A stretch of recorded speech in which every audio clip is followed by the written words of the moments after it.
अब हम पढ़ने वाले हैं गैस्ट्रो GERD पढ़ेंगे, gastro oesophageal reflux disease.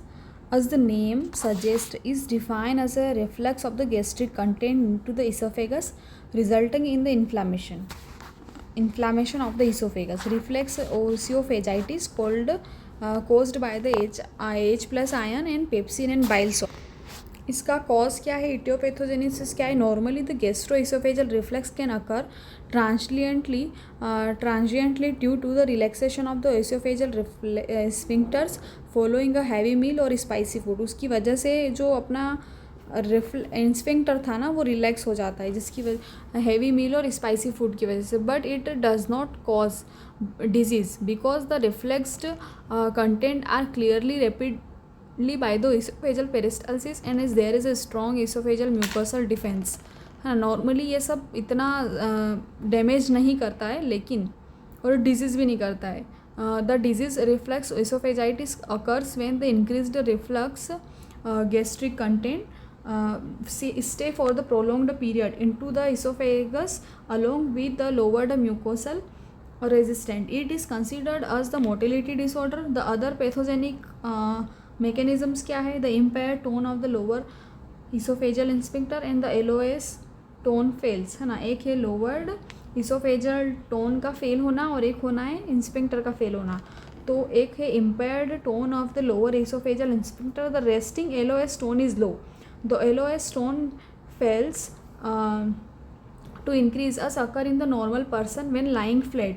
The cause of the lowered LOS tone include hiatus hernia, diabetes, surgery on the esophagus, prolonged nasogastric intubation.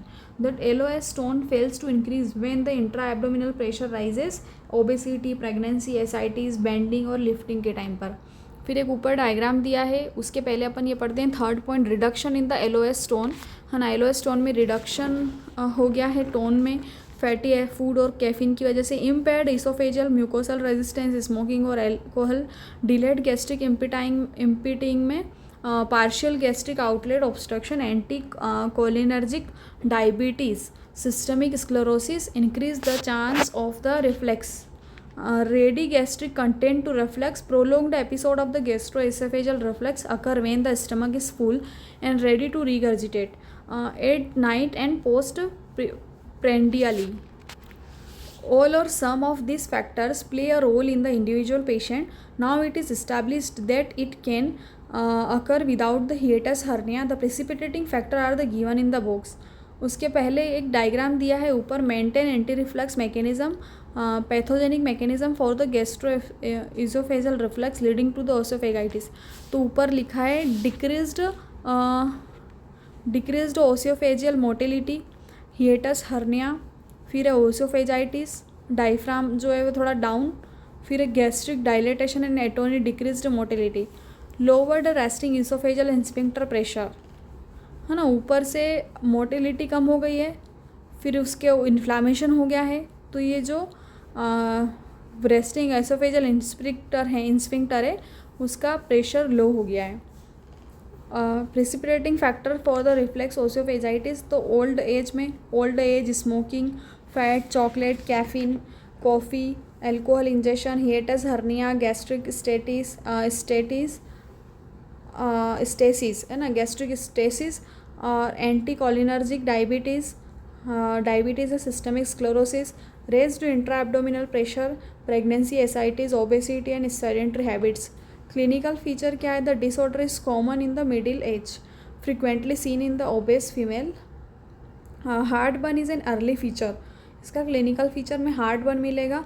It is a deep seated retrosternal burning brought on the bending, lifting, straining due to rise in the intra-abdominal pressure. It may be nocturnal or may occur after the heavy meals during the day. Relief occurs when the use of the antacids and the food. It occurs commonly in the recumbent position, मतलब लेटे रहने पर, है ना, और relieved on the sitting. This postural relationship is characterized in addition the other symptoms: sore eructation, taste, acid erosion or teeth, incisors, precipitation of the attack of the asthma in children, hoarseness of the voice and pneumonia due to aspiration of the refluxed content. There may be dysphagia, hematemesis due to erosive esophagitis in some patient. Retrosternal pain mimicking angina can occur due to the esophagitis. In long-standing cases, there may be ulceration in stricture of the esophagus और the बेरेट oesophagus. Diagnosis कैसे करेंगे? Endoscopy of the oesophagus of the stomach. Inflammation और ulceration दिखेगा, है ना. Ulcer, strictures and बेरेट mucosa also be detected. Barium swallow में it is still widely used. Investigation: free flux of the barium must be demonstrated. A CT scan reflex can be demonstrated by the using a radio labeled technetium. Manometry करते हैं. The resting LES pressure में be lowered less than 6 mmHg. It is differentiate between the reflux and the dysmotility is used to diagnose the diffuse esophageal spasm in eclasia. A continuous 24-hour gastric intraluminal pH monitoring and combined esophageal pH impedance testing करते हैं. Now it is considered the most accurate test available. This is done by the placing a pH electrode at the 5 cm. अब ये इसका process है. इसके अलावा अपन main तो यही लिखेंगे इसमें कि continuous 24-hour gastric intraluminal pH monitoring होती है.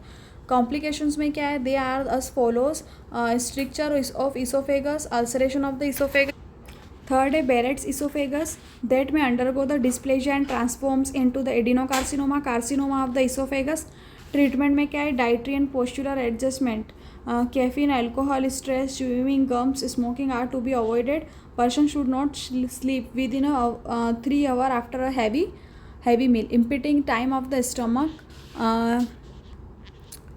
Late evening snacks, large meal, fatty and spicy food are to be the avoided. Obese person are advised to reduce the weight by the dietary restriction.